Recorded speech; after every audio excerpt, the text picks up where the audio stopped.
Assalamualaikum warahmatullahi wabarakatuh. Perkenalkan, namaku Heti Rema Panika.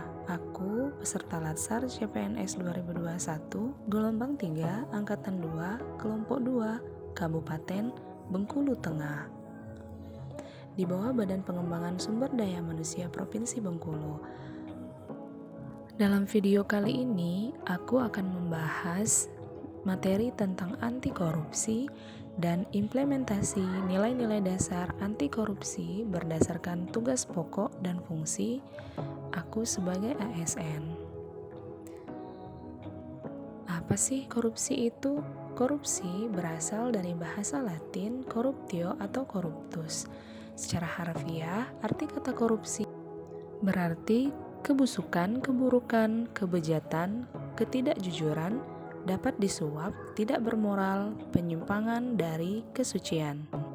Adapun 7 bentuk jenis korupsi, yang pertama adalah merugikan keuangan negara, suap menyuap, penggelapan dalam jabatan, pemerasan, perbuatan curang, benturan kepentingan dalam pengadaan, dan gratifikasi. Adapun dampak negatif dari korupsi, yang pertama tata ekonomi, pemborosan sumber-sumber, larinya modal ke luar negeri, gangguan terhadap perusahaan, gangguan penanaman modal. Dalam tata sosial budaya, yaitu revolusi sosial dan ketimpangan sosial. Dalam tata politik, ketidakstabilan politik, pengambil alihan kekuasaan, hilangnya bantuan luar negeri, dan hilangnya kewibawaan pemerintah. Dalam tata administrasi, tidak efisien, kurangnya kemampuan administrasi, hilangnya keahlian, hilangnya sumber-sumber negara, keterbatasan kebijaksanaan pemerintah, dan pengambilan tindakan-tindakan represif. Yang selanjutnya adalah ciri-ciri korupsi.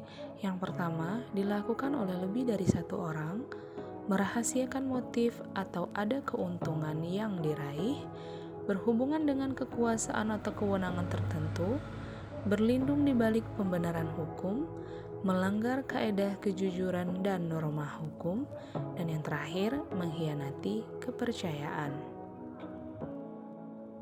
Implementasi nilai-nilai dasar anti korupsi berdasarkan tugas pokok dan fungsi. Yang pertama adalah jujur. Jujur adalah suatu sikap untuk menyatakan yang sebenar-benarnya serta tidak mengucapkan hal-hal yang menyalahi fakta. Implementasinya melaksanakan kegiatan sesuai dengan isi laporan kinerja. Yang kedua adalah peduli. Peduli adalah mereka yang terpanggil melakukan sesuatu dalam rangka memberi inspirasi, perubahan, kebaikan kepada lingkungan di sekitarnya.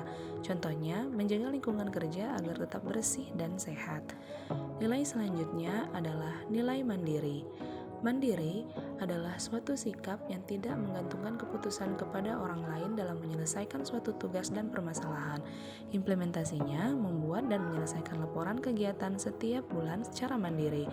Yang selanjutnya adalah disiplin, kesadaran seseorang untuk mau dan mampu mengendalikan diri dalam mematuhi aturan atau nilai-nilai yang telah disepakati.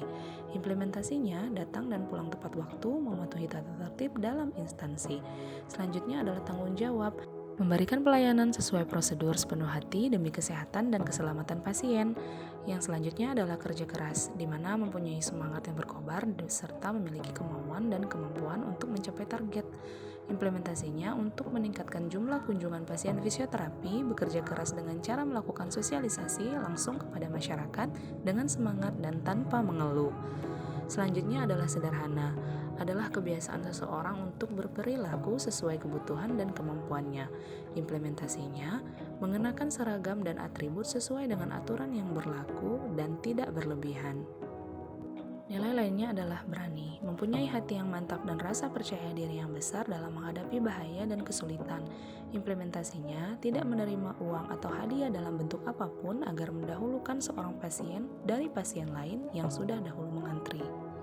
Yang terakhir adalah adil, suatu sikap yang bebas dari diskriminasi.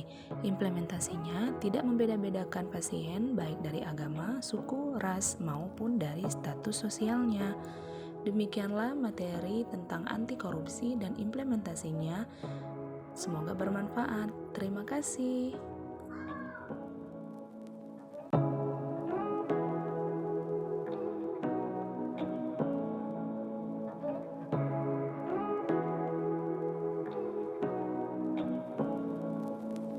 Say what you wanna say to me now.